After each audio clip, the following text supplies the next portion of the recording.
Welcome to Nourishing the Mother, an inspired conversation space between Bridget Wood and Julie Tenner on the journey of motherhood through the common thread of parenting, relationship, and sexuality as a path to consciousness. We keep our conversations honest, our experiences real, and our philosophies exploratory. We believe that in order to raise incredible humans, we first have to raise ourselves. We know that in order to rock the family, you've got to nourish the mother. If you are here, you care about paving a path of conscious and intentional motherhood, connected with yourself and your gifts, and also illuminating your children in theirs so we may raise more whole humans who can impact this world in a more humane way. If you desire to integrate your learnings practically and supportively, head on over to bridgetwood.life or julietenner.love to go deeper. And for all live-streamed pre-release podcasts and all our free content, head over to our free Facebook group, Nourishing the Mother with Bridget Wood and Julie Tenner. We are Julie Tenner and Bridget Wood, and we are so grateful you're here. Hello and welcome to Nourishing the Mother. I'm Bridget Wood. And I'm Julie Tenner. And today's podcast is how do we roll with lockdowns? Because if you're in Melbourne, we've just gone in lockdown 6.0, or we're on Sydney's lockdown. There's lockdowns that seem to spontaneously arise within 24 hours, and certainly has been a lived experience for those of our community listeners that are not in Australia. So we just thought we'll take this opportunity, since we're in the trenches, to really look at what do we do here? What does a lived experience look like? How do we help ourselves and our children through this with as much compassion and sanity as is possible? Yes, love it. And also I know a lot of people in the Northern Hemisphere who are listening who perhaps are seeing a lot of the commentary around this Delta variant and what's going on down here, and thinking, yeah, we could be going into that again when we come out of summer. So we felt like this was a relevant conversation wherever you find yourselves in the world, because whether you're living it or expecting to live it again, building our resilience and our perspective around this is paramount. How we do it with, as Julie said, a level of sanity and compassion. Because who would have thought this is our reality? Like, you could never have predicted this. No.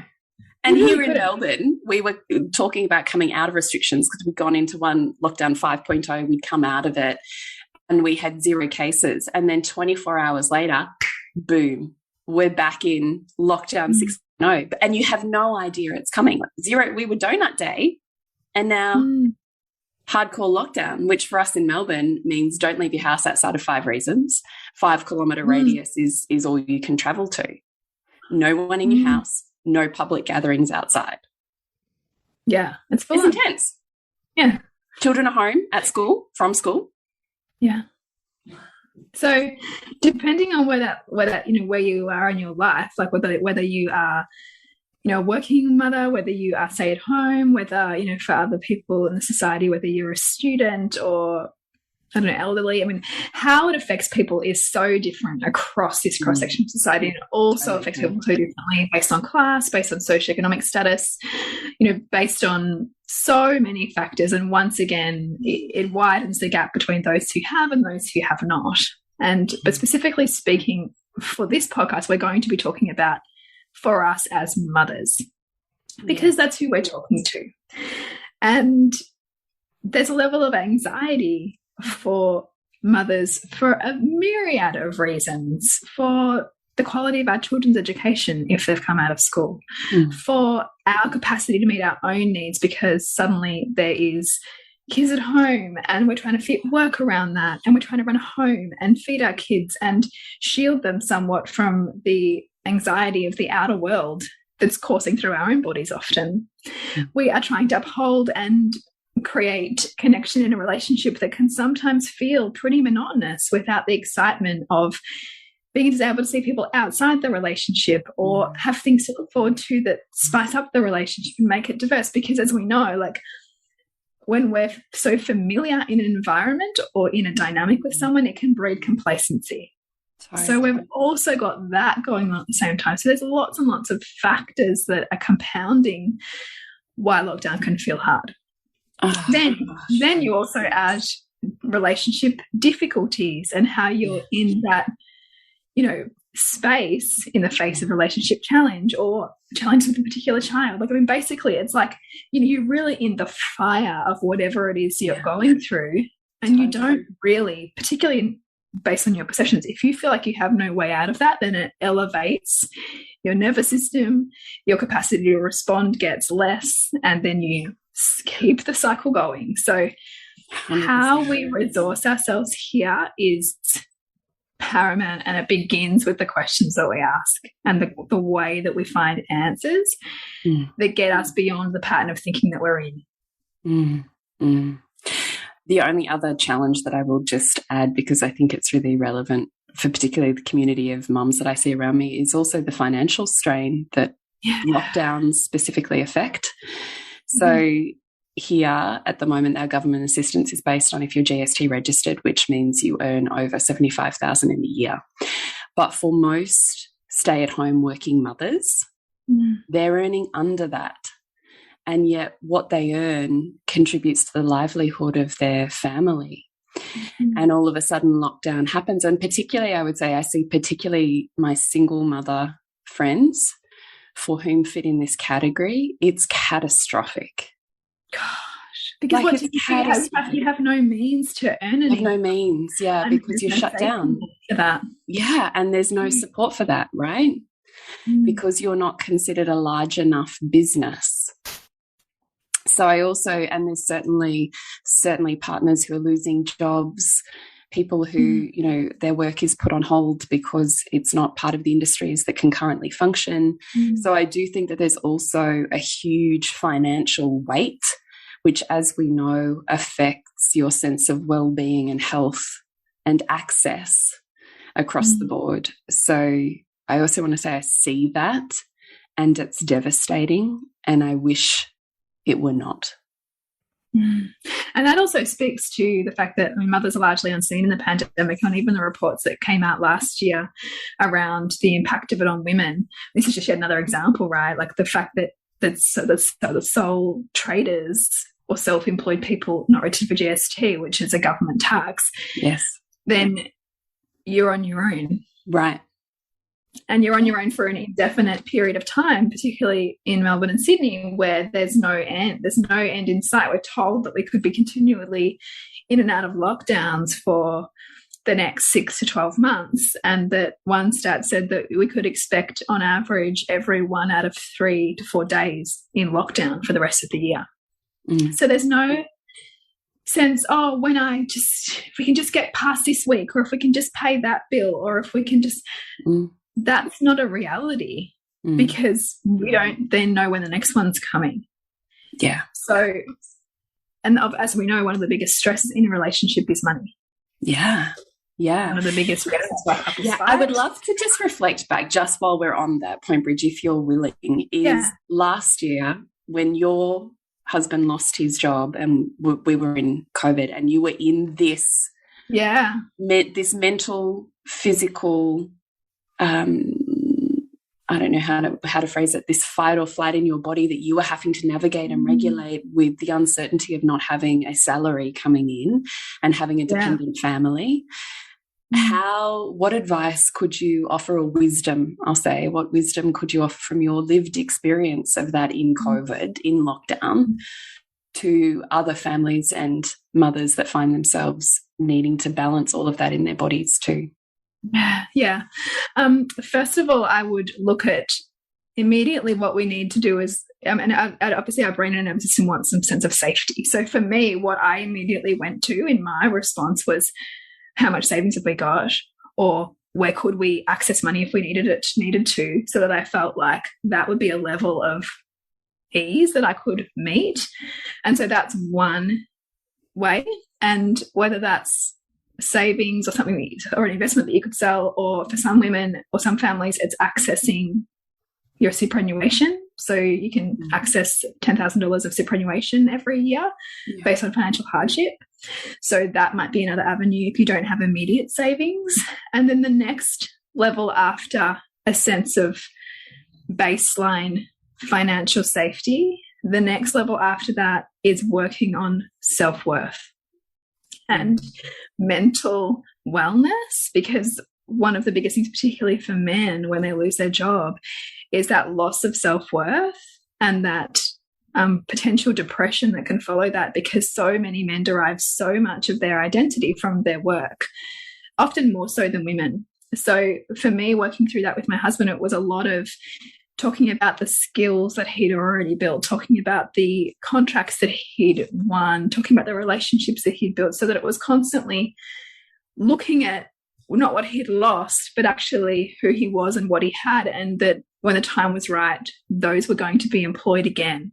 And what could he do in the time being when he's out of work to work on those skills, to draw a sense of meaning, to have a focus, so that that he didn't just slide into watching sport all day or drinking or whatever people might do when they're at that sense of desperation. So the first thing is, where can you shore yourself up or have some sense of safety, whether that's immediately through savings that you can access, or superannuation, or family perhaps who might be able to support you, or even say that they can, so that you feel in your body that you're not going to be destitute. And the second is building your self-worth. Where is your genius right now? Where would somebody come to you and ask for your help? Because that is your zone of service. And how can you practice being in that zone even when you're out of work, so that you can feed your own energy with that? And then that's also opening you up to more opportunity when work can be available to engage in again. How did you balance that, the fear, and parenting? I put my focus, and it's probably a lot of why it was probably a blessing for me that my business also couldn't continue in that time. I put an enormous amount of my own energy and intention around regulating the nervous system of the family, essentially, by me feeling into where each person was at and finding appropriate outlets for that, so that it didn't end up becoming, big moments of family conflict as a way to resolve the energy and the tension. So that looked like meaningfully getting out for the day, meaningfully self-checking my own media consumption and my own pattern interrupting, where I might go into blame or even wanting to be saved, just noticing my own psyche and the kind of the ping pong effect that can happen when you're feeling out of control. Often it's someone to blame, or it's I want to escape, or I can't deal with this, and so I'll throw it somewhere, anywhere, or I'll numb it in food or media or TV or drinking or whatever that is. I actually made the comment the other day, because it felt momentous, that it was lockdown 6 that broke me, and I cracked a wine. I haven't drunk through any lockdowns until this last 6 months. I think it was such a surprise. Oh, Bridgie, hats off to you, mate. I was drinking on number 1. It's not this noble thing. I'm just not a big drinker. It's just not my thing. But it was my thing this time. And so, yeah, I think for me it was really focusing on self-worth, focusing on resourcing myself. And I mean, parenting is a massive value for me, so I wasn't going to let it go. And I think, because my husband knows it's a massive value for me, that he wants to communicate in my values. So he also had to do his work to not bring the shit to them, basically. Was that hard to navigate from a relationship perspective? He was pretty crushed, but he came at it from the point of view of determination. I'm not going to let you down. Oh. That was really what, he said it through tears, but he's I'm not going to let you down. So yes, he was broken, but he also underneath that was a lot of resolve. That's the warrior though, isn't it? The one who moved at the heart level for a cause greater than himself. Yeah, it was actually a really beautiful time, as much as it was painful, because, you know, I think when the pandemic first broke and, you know, we had this conversation about, like, you know, what was this going to be? And we talked about, you know, our primary focus is the well-being of everybody in this family, and if we lose everything else, well, at least we have our well-being. So that, I think, kind of was what we centered ourselves on even before we knew that a job loss was on the horizon. And so that's what we came back to when the reality of that job loss was apparent. So he did spend a lot of his time doing projects, doing things that he derived a lot of meaning out of. So it still meant a lot of my work was in parenting, but then I also created business from that too. Like, I also saw that as a time where how can I serve from this place too? Because there must be other people in this position. So I think it's trying to get out of yourself as much as you can. Like, how can I rise beyond this place of my own pain and use it to be purposeful?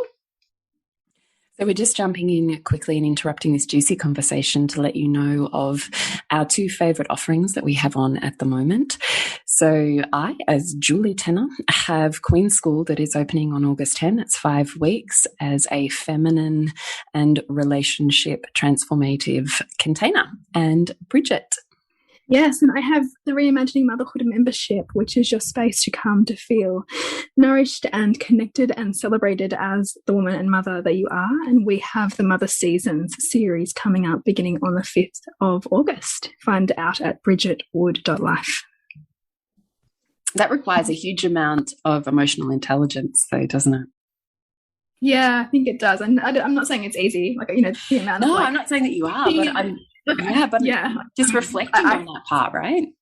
Yeah, huge, because it's all, I mean, and everybody will give you every reason why you're legitimate in your, you know, behaviors, even if they might not be particularly practical for you.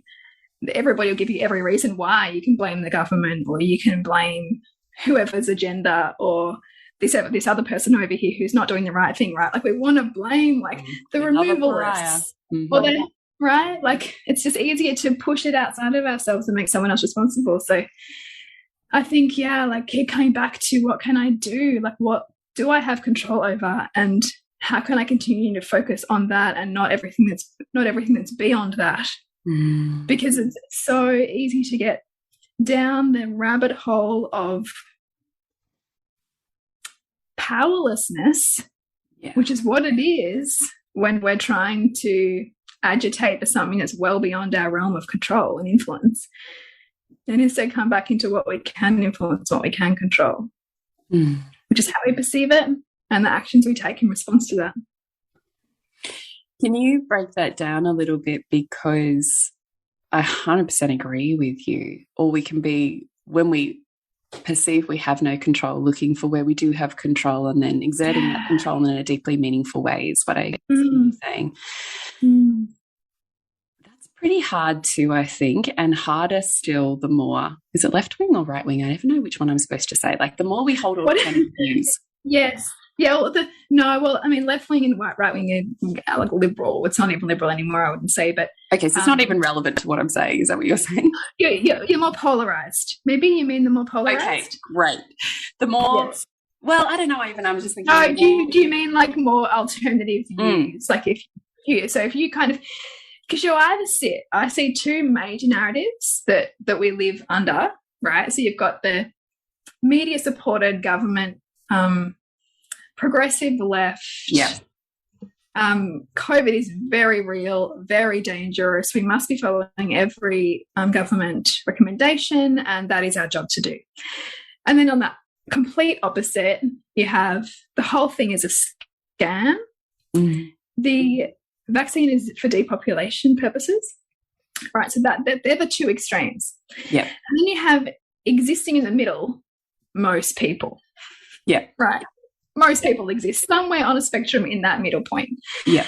But if you exist on either end of those extremes, then it's very, very easy to spend all of your time justifying your reasoning or your response and why everybody else should agree with that. Yeah, but I think that's also really hard. But I was trying to bring it around. Like, the more you sit there, the harder it is to do the thing you were just talking about. What was the thing? Oh, like to check your perceptions and how you act from that. Yeah. So I just wondered if you could talk through that just a little bit more. Yeah. So I mean, the bigger the emotional reaction we have around something, the more emotional charge there is there, and the more polarized our thinking is, like the more black and white we are. So imagine those two extremes as a black perspective and a white perspective, or, you know, just the inverse of each other. And so they're very, very hard to hold. It's very hard to like hold two opposing viewpoints in your mind and still function. But ultimately, your capacity to do that and how well you can do that is how much self-mastery you have, right? So we're all going to, because we're human and we're emotional, we're all going to, like, you know, bounce around those. But ultimately, I love questioning, you know, like, wow, like if I hold this so strongly, what would it be like to hold the opposite view? And if I can't even entertain or understand why someone could hold the opposite view, then I'm pretty fundamentalist in my thinking. To not be able to take a walk around someone else's shoes and consider what it would be like to hold that view and what kind of life I might have lived to come to that, you know, belief, and have a level of compassion for the person who holds that belief, so that we can then see that we're actually two humans seeing the world really differently, but ultimately probably still want the same thing, which is freedom, health, some form of normal life. Like, we both want the same outcome. But it's important to ask then, if we can't see that and we can't see the different perspective, what am I currently getting out of holding so strongly onto the position that I have? What relationships have I built based on holding this belief as true? Who do I think I am if I'm this? And if I was the opposite, who could I be then? Am I worthy still? Yeah, what impact would that have on my life, relationships, or career? Yeah.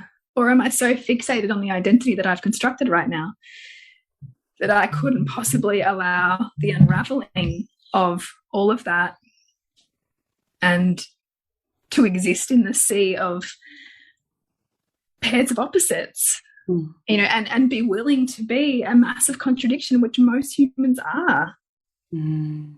We are massive contradictions. And the less we're willing to be called out on our contradictions, the more hardline we're holding on to the identity that we've created. What do you mean by we're a massive contradictions? Because we're everything. Because we're everything. Because every human being has every single trait and personality trait. Yeah. Because that is to be human. So cutting in and out. Hang on. And so I do I? Yeah, got you back. Where am I a massive contradiction in my highest values? Because my identity is constructed based on my highest values. So if I have really high value on parenting well, then I will likely often will hide from my own awareness where I don't parent according to how I see myself as a parent. So, and where I'm controlling, I can also equally go with the flow and not care about anything. Yes. Yeah. And where I'm super hard, I'll also be super lax in another. Yep. You're just saying you are everything. That is everything. A contradiction. Yeah. Yes. And so, and people across your world already see you as everything. Like, they already do. We see ourselves the least clearly. Yeah, totally. And that's actually why everyone who has a reflection for you, even if you don't like to hear it, it's worth being curious about that reflection, because that reflection is also you. Yeah. And like, I mean, some of the deepest, most painful reflections I've been having to look at has been as an experience I've been going through lately around being called a whole bunch of names and things online. And looking at, okay, like, well, where am I like a toxic mother? Where can I find examples of what that looks like? Yeah, fuck, it's brutal work to see yourself. Not willing. It's brutal. Yeah. So when I can start to see that what they might be saying about me is true as well, like the person who, because, you know, we love to believe that we're all the great things that people call us, but can we also believe and consider that there might be all those other things that people might perceive in us as well? Yeah. Yeah. Totally. Because we are a massive contradictions, and we are both. Yeah. It took me years to own self-righteous. Yeah. That one was like the ouchiest comment. And my sister used to go for that jugular every time. And it was like, the more she went for it, the more I pushed away and went, I am not like I'm the most compassionate, humble person I know. And it took me years to have this awakening of being like, oh, shit. Oh, dear. And then, like, you know, it's like the dominoes have fallen. Like, you just see it all the time. But that's freedom too, right? Totally. Because then you're not attached to being one way. Right. And no longer having to create this, like, jarring, like this combat, because I'm not and you are, to the same degree of fighting each other. Yeah. And all of a sudden to go, yep, totally right. And now I get to actually choose my level of emotional intelligence around, okay, yeah, no, you're right. Am I ready to drop that and come back?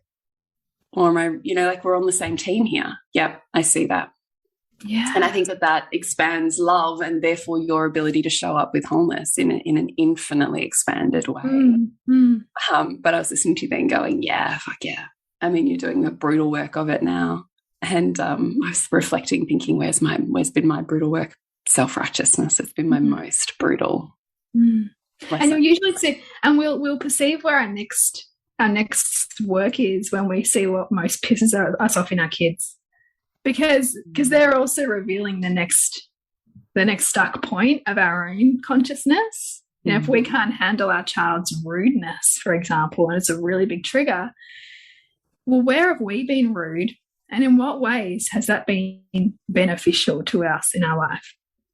So that we can see that we're going to be both rude and polite, and they both exist as part of us for eternity, and they will both exist in our children for eternity.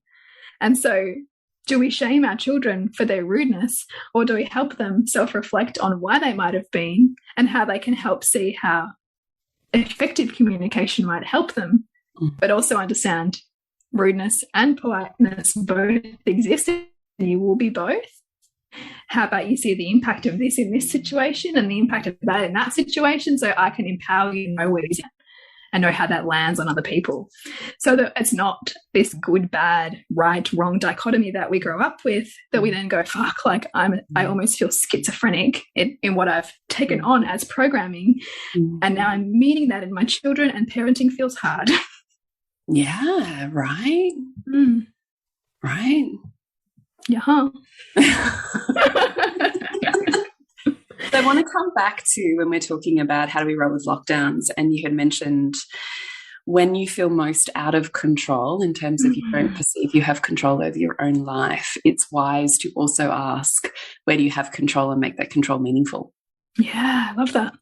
Yeah. So do you feel like giving examples or talking on that? Yeah, I mean, I think it's looking at, because if we attach to all of the control we don't have and we want to escape where we are, then we're going to continually look for a release from the place we're at. So the biggest thing to look at is, okay, well, looking at what my own values are. So if we consider, if you're listening to this podcast, you likely have a high value on family. So, you know, what is the value to my family of us continually having our holiday postponed? You know, what do we have to bring into this unit now around fun or freedom or choice? You know, where can we explore or play with the very things that we thought the holiday was going to give us? And how can we be creative right now around that? When I think that my child is missing out on education, where are they gaining education? How is this opportunity that we're faced with now a chance to give them different life skills that they might not have built now, but they need at some point? And so how can this be a learning incubator as opposed to this learning void? I've actually forgotten the question, but what I'm looking for, just looking for control. Yeah. So where we have control. So you don't have control outside. But, I think also too, if you've existed with a fairly privileged life in a system which has largely been set up for you to coast through that system without much barrier, which is you and me and a lot of people who listen to this podcast, then we actually have some emotional work to do. We're kind of stunted because this is the first time for many of us where we have been so profoundly blocked by the outer world to be able to meet and self-actualize what we want. Amen. There are people who've been doing this shit since they were born. Yeah. And who have a level of resiliency to roll with, like the blocks and the controls and the no, and find their other ways and creative means around them. It's those of us who haven't had that so intensely that are then flailing.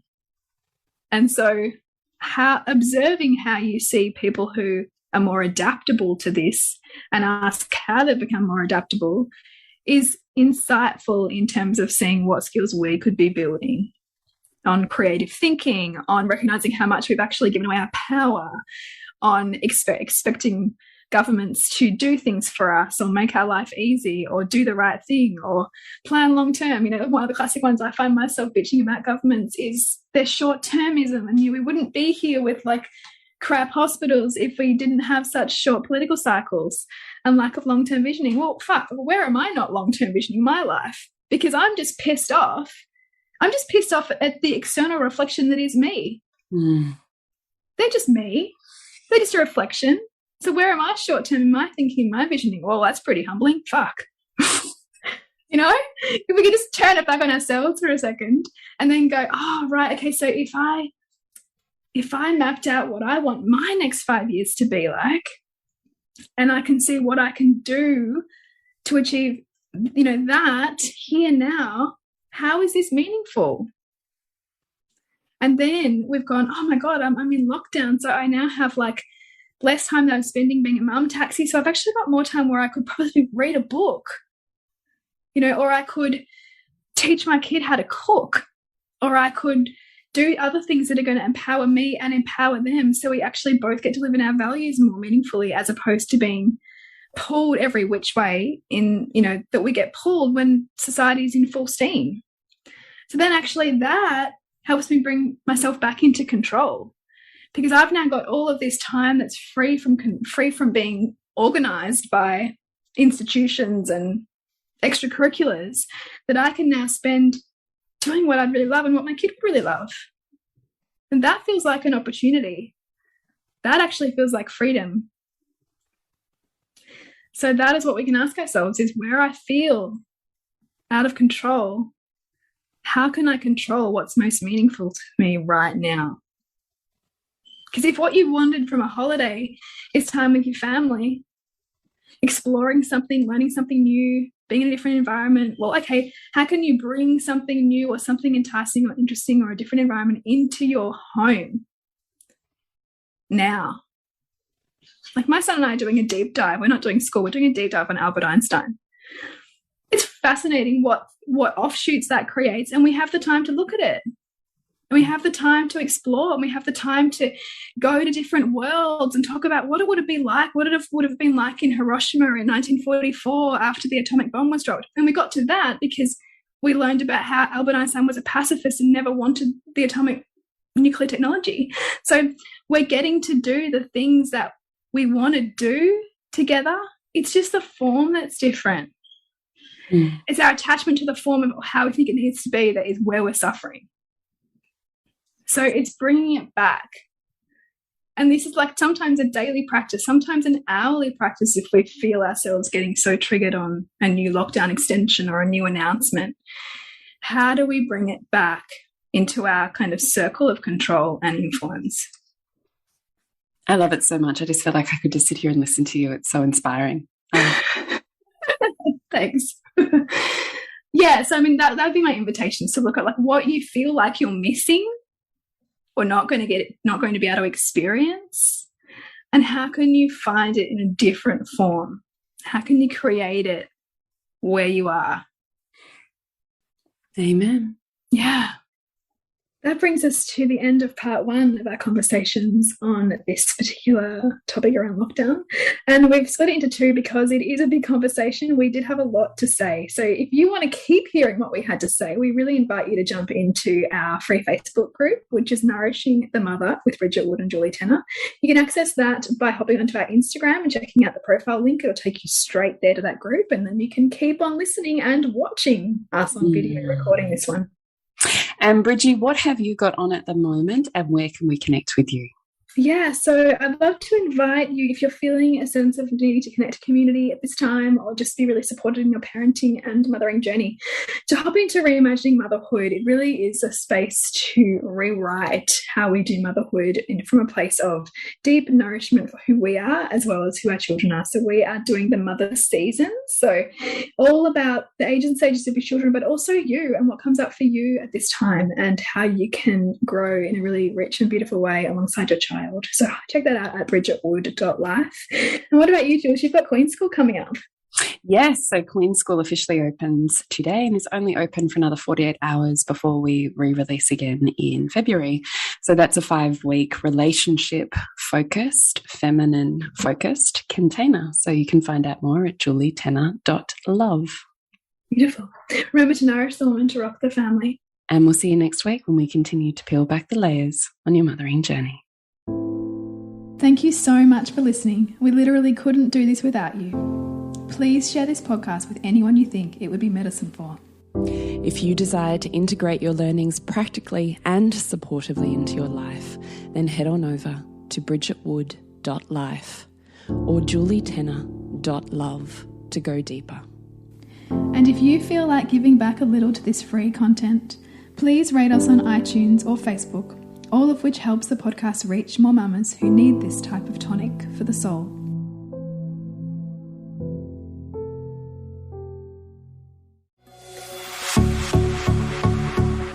This has been a production of TheWellnessCouch.com. Check us out on Facebook and join in the conversation on Facebook.com/TheWellnessCouch. Subscribe to each show on iTunes and check us out on Twitter. The Wellness Couch, streaming wellness into your lives. Whilst the Wellness Couch presenter endeavor to provide accurate and helpful information to their listeners, these podcasts cannot take into account individual circumstances and are not intended to be a substitute for health and medical advice from a qualified health professional. You should always seek the advice of a qualified health professional before acting on any of the information provided by any of the Wellness Couch podcasts.